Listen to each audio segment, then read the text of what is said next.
Il était une fois un jeune homme qui tenait une chaîne YouTube. Ce jeune homme était fougueux, à la vigueur inégalée. Sa beauté n'avait d'égal que son intelligence. Il était à la fois craint, aimé et envié. Ce jeune homme, répondant au doux nom de Lidou, était une véritable force de la nature, capable de déplacer des montagnes. Il était fier, il était beau, il sentait bon le jeu de plateau. Un jour, alors qu'il sauvait pour la énième fois le monde de la catastrophe, Odin lui demanda s'il souhaitait rejoindre le panthéon des dieux nordiques, dont il avait prouvé qu'il en était plus que digne. C'est alors qu'un plat de lasagne... Hey, vous êtes là? Bonjour à toutes et tous et bienvenue dans Les Pions sur la table. Aujourd'hui, nous allons rêver, nous allons nous évader, nous allons partir au pays des contes merveilleux, bref... Nous allons parler de Il était une fois. Alors, Il était une fois, j'en avais déjà un petit peu parlé dans ma vidéo top sur les jeux de mon adolescence, mais voilà, vous m'avez demandé de faire une vidéo spécifique à Il était une fois, et puis de toute façon, personnellement, j'avais également envie de la faire, donc voilà. Dans ce titre, un conteur va commencer à développer son histoire, et puis il pourrait être interrompu autour de la table par les différents joueurs qui vont peut-être s'approprier l'histoire et la faire évoluer dans un sens différent. Le but de ce jeu est de pouvoir se raconter des histoires autour d'une table, vraiment gagner y est anecdotique, donc voilà, vous êtes prévenus avant d'entamer une partie de Il était une fois. N'ayez pas envie de gagner à tout prix, ça ne sert strictement à rien. Il était une fois est un jeu de Richard Lambert, Andrew Wilston et James Welles. Pour 2 à 6 joueurs, mais à mon avis, on peut dépasser allègrement ce plafond, il n'y a pas vraiment de contre-indication, à partir de 7 ans, et des durées de partie annoncées d'environ 30 minutes. Installez-vous confortablement, allongez-vous quelque part dans la pièce pendant ce temps. Moi, je vais vous raconter une petite histoire, et pour ce faire, je vais déposer quelques petites cartes sur la table.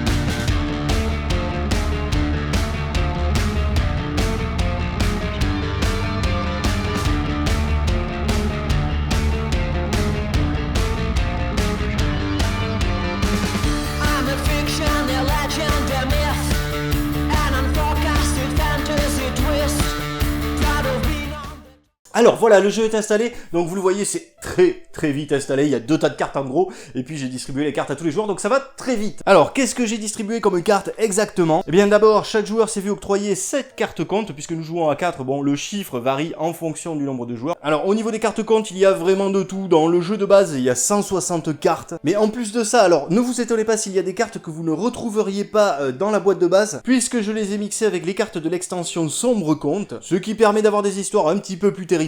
Mais bon, je vous rassure, c'est pas gore non plus, hein, ça reste quand même du jeu accessible à partir de 7 ans. Ce ne sera pas sanguinolent, ça ne fera pas faire de gros cauchemars à vos enfants, ne vous inquiétez pas. Simplement, il y a des lieux un petit peu plus sombres, comme le cimetière, des lieux hantés, etc. Il y a des monstres, bon ben voilà, les illustrations restent quand même enfantines du domaine du conte de fées. Alors, le but du jeu, je l'ai dit, redit et surdit, c'est de raconter une histoire, mais on ne va pas la raconter sans savoir où on va, puisqu'on a également dans notre jeu une carte dénouement. Par exemple, moi dans mon jeu, j'ai alors le roi lui fit grâce, donc il faut absolument que mon histoire se dirige vers cette fin. Et alors, pour vous donner une petite idée du bordel que ça va être au niveau du fil de l'histoire, je vais vous montrer les fins qu'ont les autres joueurs dans leur jeu. Alors, celui-ci par exemple, il a « C'est ainsi qu'elle échappa au châtiment qu'elle méritait ». Alors, ça à la limite, c'est une fin qui pourrait un peu rejoindre la mienne, hein. Alors, le roi lui fit grâce, c'est ainsi qu'elle échappa au châtiment qu'elle méritait. On peut peut-être se rejoindre, alors on connaît pas les dénouements hein, entre les différents joueurs, donc on ne sait pas vers où l'autre veut faire partir l'histoire. Alors ici, on a une troisième fin, par exemple, qui est « Et il fut réuni de nouveau avec sa famille ». Ok, donc ça, c'est peut-être pas, ça s'orientera peut-être pas dans le même sens. Le tas de cartes dénouement est quand même assez conséquent, ce qui fait que vraiment les parties se renouvellent, à chaque fois on n'a jamais la même partie. Et donc le but du jeu, avant de pouvoir poser cette carte dénouement, avant de pouvoir finir mon histoire, ça va être de dépenser toutes les cartes comptes que j'ai dans ma main. Alors on va voir ce que je peux réussir à faire avec tout ça. J'aurais préféré avoir un monstre quand même dans mon tirage de cartes, je suis plus à l'aise avec les histoires de bataille, de valeureux chevaliers, etc. Bon là j'ai une bergère, une ferme, on va voir ce qu'on peut faire avec tout ça. Je vais relever le challenge, pas de problème. Donc tout en sachant qu'il faut que j'arrive à... Alors le roi lui fit grâce. Donc je vais me saisir de mes 7 cartes. Les autres joueurs autour de la table vont me laisser le temps de réfléchir un petit peu vu que je suis le premier compteur et que j'ai aucune base hein, pour l'instant pour m'appuyer dessus. Je vais pas boucler mon histoire en 30 secondes, c'est-à-dire que je vais pas pouvoir faire par exemple « Il était une bergère qui était heureuse dans sa ferme au fond de son lit », ça c'est pas possible. Je vais pas pouvoir glisser toutes mes cartes comme ça en une seule phrase, va falloir vraiment que je brode autour de chaque carte, que ce soit des éléments importants de l'histoire. Si je joue un oreiller, faut que l'oreiller soit important. Je peux pas juste dire la bergère avait sommeil et pouf, elle s'assoupit sur son oreiller. Quand tout à coup une fée entra, elle envoyait dans une quête chercher un dragon, etc. Non, ça marchera pas. Faut qu'il y ait un truc caché dedans, faut qu'il serve à peut-être à étouffer quelqu'un, faut qu'il serve dans une bataille de pelochon, faut que ce soit quelque chose, un héritage qui soit transmis de père en fils, j'en sais rien, mais il faut que l'oreiller soit important. C'est pour ça qu'on réfléchit un petit peu avant de commencer à jouer. Donc admettons, avec les cartes que j'ai, je vais imaginer une petite histoire, je vais dire que, voilà, il était une fois, il faut toujours commencer l'histoire comme ça. Donc il était une fois une bergère qui s'appelait Hermione et qui gardait ses moutons dans les fameux monts de fer, des monts connus pour leurs alpages verdoyants et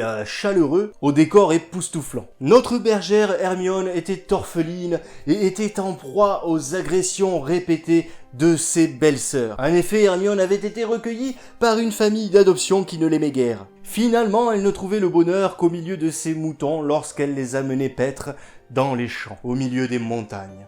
Mais un jour, alors qu'elle vendait la laine de ses moutons sur la place du village, elle fit la connaissance d'un étranger. C'était un homme fort et jovial qui fit vibrer son cœur. Ils se fréquentèrent, il la rendait heureuse. Et c'est ce qu'il fit qu'elle le demanda en mariage. Ils commencèrent à vivre une vie de bonheur intense dans leur chaumière, une vie comme chacun en rêverait, remplie d'éclats de rire et de joie partagée. Au fil du temps, la famille s'agrandit, d'abord le petit Ron, puis ensuite le petit Harry, et enfin la grande Hagrid. 10 ans plus tard, nos héros étaient au sommet de leur bonheur. Quand, un beau jour, Hermione se leva dans une ferme absolument vide de tous ses habitants. Son mari, ses enfants, tout le monde avait disparu. Elle erra de la grange à l'écurie, de son lit à la cuisine. Elle chercha partout, mais nulle trace de sa famille. Les animaux eux-mêmes avaient disparu. Alors, je vais m'arrêter là au niveau de l'histoire parce que vous n'avez pas forcément envie de m'entendre raconter une histoire comme ça en impro. L'objectif de ces vidéos, c'est quand même que je vous explique comment fonctionne le jeu. Donc là, pour moi, tout se passe bien, je raconte mon histoire, je suis pas interrompu, les gens sont subjugués par mon récit, mais ça aurait pu se passer un peu différemment. J'aurais pu tout à fait être interrompu par quelqu'un autour de la table. Par exemple, si un joueur disposait de la carte Une rencontre, eh bien au moment où j'évoque la rencontre entre Hermione et ce fameux étranger, il peut tout à fait jouer cette carte et me couper la parole.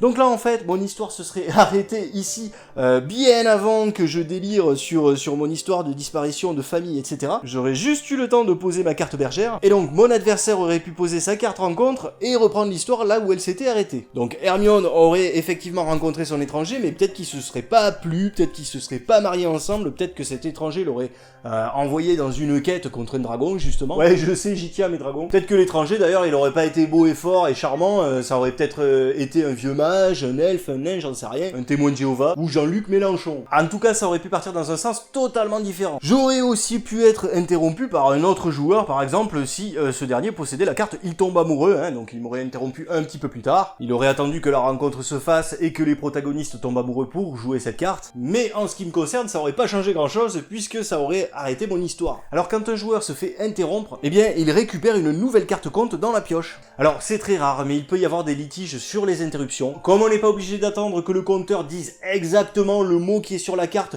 mais qu'on s'attache plutôt au sens général de l'histoire, eh bien des fois le compteur peut contester l'interruption. Dans ce cas-là, c'est tous les autres joueurs qui ne sont pas concernés par cette interruption qui votent autour de la table pour savoir si elle est valide ou pas. Et alors sur les interruptions invalides, c'est-à-dire abusives, la personne prend une pénalité de 2 cartes compte, ce qui permet d'éviter les joueurs qui veulent justement à tout prix interrompre pour la gagne en fait. Et c'est très bien comme ça. Donc maintenant, je vais écouter l'histoire du nouveau compteur, avec l'espoir de pouvoir l'interrompre à mon tour pour pouvoir reprendre la main sur l'histoire. Bon, admettons, le nouveau compteur, il part vers Hermione et l'étranger tombent amoureux, ça y a pas de souci. Et puis dans ce pays, la coutume, c'est lorsque le couple se marie d'offrir un animal qui parle, et bien le mari que pour l'occasion dans ce conte nous appellerons Kirikou, offre à sa dulcinée une grenouille qui parle. Grenouille qui parle qui bien entendu devra être importante, donc elle s'avérera plus tard être une terrible sorcière. Ou Srog la grenouille du tonnerre, j'ai pas encore décidé. Alors ce qu'il faut savoir c'est qu'il y a une autre méthode pour interrompre quelqu'un, une méthode beaucoup plus simple que d'attendre que l'on cite une situation, un aspect, un personnage ou un lieu très précis pour pouvoir interrompre le récit, c'est tout simplement de jouer une une carte interruption. Alors ces cartes interruption, il en existe de plusieurs natures. Là par exemple, il s'agit d'une carte d'interruption d'aspect que je pourrais très bien jouer par exemple sur l'animal parlant, puisque on se rend compte que l'animal parlant est une carte de récit d'aspect. Donc là je serais tout à fait légitime à interrompre ce récit et à reprendre la main sur mon histoire pour la ramener à nouveau dans le cadre de mon dénouement. A noter que ces cartes interruption peuvent également être utilisées comme des cartes compte. Là par exemple, au lieu d'interrompre quelqu'un avec cette carte, je pourrais très bien l'utiliser pour l'intégrer comme une carte classique en intégrant un fou dans mon histoire. Donc là aussi, lorsqu'on se fait interrompre, eh bien, on récupère une carte compte dans sa main. Alors on peut aussi être interrompu de notre fait. Si on marque une période d'hésitation de plus de 5 secondes, et c'est pour ça que tout à l'heure j'arrêtais pas de parler tout simplement parce que j'avais très peur qu'un des joueurs autour de la table puisse m'interrompre. Mais qu'est-ce que tu dis? Personne ne peut t'interrompre, t'es tout seul. Bah non, justement, la preuve. Je peux aussi tout simplement me faire interrompre si mon récit n'a plus aucun sens. C'est-à-dire que les autres joueurs autour de la table peuvent décider tout simplement de me destituer. Non mais là t'arrêtes parce que ça veut plus rien dire, ton histoire de troll qui combattent des Twix, moi j'y comprends plus rien. Si c'est complètement stupide ou si ça entre en contradiction avec un événement antérieur, ben je peux très bien me faire couper. Et donc là encore, je prends une carte compte supplémentaire. Alors, lorsqu'on va se diriger vers la fin du récit, en fait, il va falloir que le dénouement, par contre, arrive assez vite après que la dernière carte ait été jouée. En général, 1, 2, 3 phrases après que j'ai joué ma dernière carte compte. Le but du jeu, c'est quand même que ce soit naturel vis-à-vis du récit général guidé par nos cartes compte. Pas de bricoler une deuxième histoire là tout à la fin pour que ça colle avec ma carte dénouement. D'ailleurs, les autres joueurs autour de la table peuvent juger que le dénouement n'est pas satisfaisant. Et à ce moment-là, toujours pareil, pénalité, je me reprends une carte dénouement plus 2 cartes compte. Après voilà, c'est pas non plus un jury de patinage artistique, hein, donc les gens ils sont pas là pour noter votre histoire. Et je le rappelle, le but du jeu c'est pas de mettre des bâtons dans les roues des autres joueurs autour de la table pour pouvoir gagner à son tour. Le but du jeu, c'est vraiment de construire une histoire tous ensemble, une histoire merveilleuse qui tient la route. Faut pas éviter les gens qui veulent jouer pour la gagne à tout prix, là ça sert à rien techniquement, et ça sert pas à grand chose non plus d'inviter les gens trop timides ou qui manquent d'imagination. C'est terrible de dire ça, mais ils vont pas s'amuser. Alors oui, ils vont écouter l'histoire, ça va peut-être les intéresser, mais au final, ils vont se sentir mis de côté, ils vont se sentir à l'écart, et donc, voilà. Pas grand intérêt pour eux. Et alors les gens qui jouent pour la gagne, ça c'est pire que tout parce que là, eux, ils vont carrément vous pourrir le jeu. C'est-à-dire qu'ils vont tout faire pour essayer d'interrompre les autres de la manière la plus alambiquée possible. Et ils vont tout faire pour dépenser leurs cartes le plus rapidement possible, sans en avoir quoi que ce soit à foutre de l'histoire. Fort heureusement, ce type d'énergumène est assez rare. En tout cas pour ma part, je suis rarement tombé dessus. Ça ne m'est arrivé qu'une fois et ça ne s'est jamais reproduit. Ouais, j'ai pris des mesures disciplinaires, ouais. Voilà pour les mises en garde. Après, il était une fois, c'est un jeu génial. C'est un jeu que tout le monde devrait avoir dans sa ludo. On peut y jouer très jeune et assez nombreux. Ça fait évidemment rêver tous les gens qui ont gardé un tant soit peu une âme d'enfant. Et je vous l'avais dit dans le top, mais il y a des histoires qui sont parfois tellement formidables que vous n'allez pas pouvoir vous empêcher de les écrire, de les archiver, de les conserver. Donc il était une fois, c'est bien plus qu'un jeu, c'est vraiment une expérience de vie. Voilà, j'espère que si vous connaissiez ce jeu, eh bien j'y aurais rendu un hommage suffisant. Et j'espère que si vous ne le connaissiez pas, eh bien je vous aurais donné suffisamment envie d'y jouer. En attendant de nous retrouver pour une prochaine vidéo, je vous dis à bientôt et n'oubliez pas entre temps de mettre les pions sur la table. Papa, Oui? tu peux me lire une histoire? Ben oui, si tu veux, alors attends. Hop, hop, Mais hop. ça, c'est pas un livre. Ouais, t'inquiète pas, ça va faire pareil, va.